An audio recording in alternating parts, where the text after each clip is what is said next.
लेकिन जैसे ही हम अपने से खूबसूरत लोगों को देखते हैं तो पता चल ही जाता है। लेकिन अब दुखी मत रहिए, गोरा होने के अपने सपने को अब सच करने का वक्त आ गया है। ओले दीदी ने क्या बात बोली है। मुझे तो पहली बार पता चला कि गोरा बनना भी किसी का सपना होता है। अबे हट, आपका गोरा बनने का सपना पूरा हो जाएगा। अबे ऐसा इलॉजिकल सपना कौन देखता है भाई। ये तो साला सपने सपने में भी भेदभाव करने लग गए बे।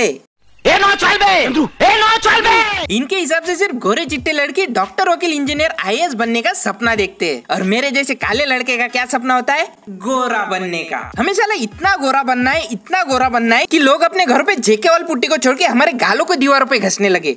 कुछ भी ये ब्लैक एंड व्हाइट, काला गोरा, ये भेदभाव साला बहुत पहले से चलता आ रहा है और आगे भी ऐसा ही चलता रहेगा। मुझे तो इसका बचपन से ही एक्सपीरियंस है। मेरा ना एक कजन है, वो बिल्कुल सफेद चूहे जैसा गोरा है और मैं ठहरा काला चूहा। तो बचपन में क्या होता था कि जब भी वो छुट्टियों में मेरे घर आता था तो अपने साथ बहुत सारे ओरियो बिस्किट के पैकेट्स लाता था और वो ओरियो वाले पैकेट्स देख के मेरे अंदर भाई साहब एक अलग ही चुल मस्ती थी, क्योंकि मैंने तो बचपन में बिस्किट के नाम पे सिर्फ पार्ले जी खाया था। क्रीम वाले बिस्किट की कितनी भी डिमांड करो, लेकिन भाई साहब घर में आता तो पार्ले जी था। पता नहीं क्यों, बट मेरे पापा को जी माने जीनियस की एड देख के लगता होगा कि मेरा बेटा पार्ले जी खा खा के पीएचडी तक पढ़ेगा। लेकिन उनको कौन बताएगा कि सिर्फ ग्लूकोज बिस्किट खाने से ही जीनियस नहीं बनता, कभी कभी ओरियो भी ट्राई करना पड़ता है। तो वही ओरियो बिस्किट खाने के लिए मैं अपने कजिन से बहुत रिक्वेस्ट करता था, लेकिन वो साला हरामी इंटू 100 था। वो क्या करता था, उस ओरियो बिस्किट के अंदर का सफेद क्रीम चाट के खा लेता था और बचा हुआ बिस्कुट मुझे देता था। साले कुत्तों की जिंदगी। लेकिन मैं ठहरा पार्ले जी वाला, मुझे तो भाई साहब ओरियो चखना ही था। तो मैंने बिना क्रीम वाला एक ओरियो खाया, दूसरा ओरियो खाया और जैसे ही तीसरा खाने वाला था तभी मैंने उससे पूछा कि भाई तू पूरा बिस्किट क्यों नहीं खाता, सिर्फ अंदर का क्रीम ही क्यों खा लेता है और बचा हुआ बिस्किट मुझे दे देता है, तू ऐसा क्यों करता है। तो उसने मुझसे बोला कि मैं गोरा हूँ इसलिए मैं अंदर का सफेद क्रीम खा लेता हूँ और तू काला है इसलिए वो बचा हुआ काला बिस्किट मैं तुझे दे देता हूँ। जैसे उसने ये कहा ना, कसम से कहता हूँ मैंने उसके नाक पे इतनी जोर से बुक्का मारा कि साला रोते रोते अपने माँ के पास चला गया। कोशिश तो पूरी की थी कि भाई साहब उसके नाक से खून निकले, लेकिन निकला नहीं। फिर वहाँ पे जो बचे कुछ ओरियो के पैकेट्स पड़े हुए थे, मैंने वो सब उठा के गली के कुत्ते को डाल दिए। उसके बाद मेरी भी जम के पिटाई हुई थी, बट उसके नाक पे पंच मार के बहुत ज्यादा खुश था मैं। हाँ भाई, कैसी लगी आगे स्वाद। ये रेसिज्म का चोचलापन साला अपने घर से ही शुरू होता है। पेरेंट्स लोग अपने बच्चों को हमेशा कहते रहते हैं कि बेटा बाहर खेलने मत जा, काला पड़ जाएगा, बेटा धूप में मत जा, काला पड़ जाएगा। बट इस मामले में ना मैं बहुत लकी था। मेरे पेरेंट्स ने मुझे कभी भी धूप में खेलने से नहीं रोका, क्योंकि उनको भी पता था कि साला इससे ज्यादा क्या ही होगा। ये काला गोरा कर करके इस मुद्दे को इतना ज्यादा फैलाया जा चुका है कि आज कोई भी चैनल खोल लो, उस चैनल की हर तीसरी ऐड आपको फेयरनेस क्रीम की दिखाई देगी। और यही नहीं, इसमें भी इन्होंने भेदभाव कर रखा है। लड़की के लिए अलग क्रीम होती है और लड़कों के लिए अलग क्रीम होती है। साला हैंडसम बोल बोल के इन्होंने रैंसमवेयर घुसा दिया है बे सबके दिमाग में। Yes, that's right. क्या आप पाना चाहते हैं ऐसी खूबसूरती जो सबका आपका दीवाना बना दे? क्या आपका ये सपना है कि आपके फेवरेट हीरो जैसा आपका भी एक बॉयफ्रेंड हो? क्या आप नहीं चाहते कि आपके हस्बैंड जिंदगी पर सिर्फ आप पर ही लट्टू रहें? आइए जानते हैं आम जनता से। जब मैं किसी से कुछ बोलना चाहती हूँ तो कोई ध्यान ही नहीं देता, जैसे कि मेरी कोई अहमियत ही नहीं है, और लड़के लोग की तरफ से भी कोई अटेंशन नहीं मिलता है, तो कॉन्फिडेंस में भी कमी लगती है। ये ऐसा सोच रखने वाली आम जनता है। अबे आम नहीं, ये चीकू जनता है। लड़के लोगों से अटेंशन नहीं मिलती तो कॉन्फिडेंस में कमी आने लगती है। अरे दीदी, पढ़ाई लिखाई में ध्यान लगाओ, IAS बनो और देश को संभालो। फिर देखो कैसे सबकी अटेंशन एक साथ मिलती है। सावलेपन की वजह से हरदम इंटरव्यू में ऐसा होता है, मेरे से जो फेयर है वो जल्द से जल्द सेलेक्ट हो जाते हैं, मैं पीछे रह जाता हूँ। मेरा फुंचू को आंगड़ू। अबे जॉब इंटरव्यू देने गया था या ब्यूटी कॉन्टेस्ट में गया था? 150 रुपए के लिए कितना झूठ बोलेगा बे। देखो मैं मानता हूँ रेसिज्म हर जगह होता है, लेकिन जॉब इंटरव्यू में वो भी लड़के के साथ सवाल ही पैदा नहीं होता। ये एड वाले साला हमारे इमोशन के साथ इतनी अच्छी तरीके से आइस पाइस खेलते हैं कि देखने वाले आइस बंद करके इनके प्रोडक्ट खरीद लेते हैं।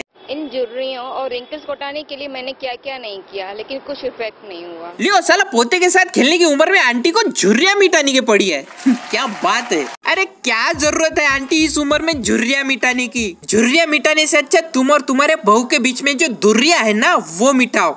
मतलब कुछ भी। मैंने लड़कों वाले लड़की वाले सारे फेयरनेस क्रीम इस्तेमाल कर लिए, लेकिन कोई फायदा ही नहीं होता मुझे। भाई तू ना एक काम कर, तू मस्त बगी 2 किलो जेके वाल पुट्टी में 4 लीटर दूध मिला के उसका मस्त बगी कॉकटेल कर और दिन में 3 बार उसे खाते भी जा और लगाते भी जा। फिर उसके बाद जो तेरा थोबड़ा चमकेगा ना, ओए होए होए, साला खम्बे के लाइट के कीड़े तेरे मुंह के पास आके घूमने लगेंगे।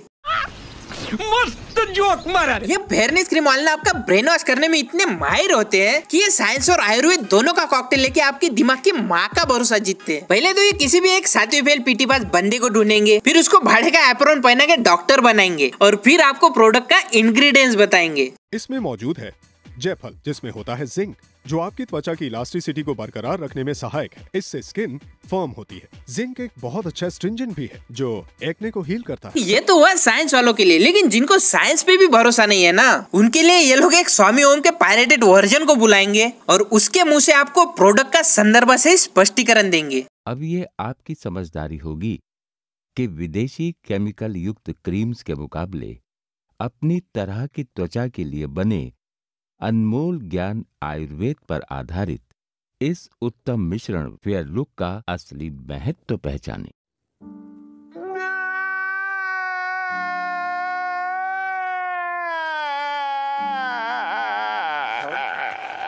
साला मैं ये सोच रहा था कि अगर काली की जगह गोरा और गोरे की जगह काला होता तो अगर काले लोगों को ब्यूटीफुल और गोरे लोगों को अगली समझा जाता तो साला गोरे लोग काला होने के लिए क्या क्या करते। फिर तो साला टीवी चैनल पे भी फेयरनेस क्रीम की जगह पे डांबर की एडें चलती, वो भी साला अलग अलग वेरिएंट के साथ। पर रेसिज्म तो तब भी होता, क्योंकि पहले से समाज में जो चीजें चलती आ रही है ना, वो तो वैसे ही चलती रहेंगी। फिर चाहे वो जाति भेद हो या रंग भेद, कुछ नहीं बदलने वाला। कुछ नहीं। जिस तरह से अभी अमेरिका में हालात चल रहे हैं ना, उसको देख के भाई साहब हमारे देश के भी युवा जाग चुके हैं, जो रेसिज्म के खिलाफ अपनी आवाज उठा रहे हैं, वो भी धड़ाधड़ इंस्टा पे स्टोरीज और पोस्ट डाल के। जो लड़कियां डेटिंग ऐप पे लुक्स को देख के बंदे को स्वाइप राइट स्वाइप लेफ्ट करती है, वो रेसिज्म शख्स की स्टोरी लगा रही है। हिपोक्रेसी की भी सीमा होती है। देखो आई नो कि लुक सबके लिए मैटर करते हैं। लड़कियों को अच्छे लुक्स वाले लड़के पसंद आते हैं और लड़कों को अच्छी लुक्स वाली लड़कियां, और इसमें कोई गलत बात भी नहीं है। सबकी अपनी अपनी एक चॉइस होती है। लेकिन प्रॉब्लम एक जगह पे आके रुकती है, जब कोई बंदा या बंदी दिखने में एवरेज हो या फिर बिलो एवरेज, उनका ना यार बिना कुछ सोचे समझे मजाक उड़ाया जाता है। प्लीज ऐसा मत किया करो यार। आप अपनी लाइफ जियो, उनको उनकी लाइफ जीने दो। एट द एंड उनका दर्द सिर्फ वही लोग समझ सकते हैं। कभी नहा भी लिया कर। रोज नहाते हैं यार, अब रंगे ऐसा है तो क्या करें। अरे सुन ना, एक क्रीम है, उससे तू एकदम गोरा हो जाएगा। कौन सा? पिछली बार जो बताया था उससे तो कुछ नहीं हुआ। देख आज कॉलेज का आखिरी दिन है, अगर आज संजना को आई लव यू नहीं बोल पाया ना तो कभी नहीं बोल पाएगा। हिम्मत नहीं हो रही यार, हिम्मत नहीं हो रही, डर लग रहा है। यस सर, वो ऑडिशन देने के लिए आए। Not fit. वो व्हाट्सएप ग्रुप में मैसेज देखा था कि 20-21 साल के लड़के चाहिए। रिक्वायरमेंट्स में तो ये भी लिखा था, गोरा चिट्टा मिल्की फेयर चाहिए। ये नहीं पढ़ा क्या तुमने? सॉरी। अरे भाभी अब भैया से कह दो, वो पापा को समझा देंगे। हमें नहीं करनी शादी इस काले कलूटे से। छी। आईने में वो और ये भी देखते हैं कि कोई देखता ना हो। आपको क्या लगता है, does fair look matter? Comment करके जरूर बताना। और हाँ, इंस्टाग्राम छोड़ो, जाने दो।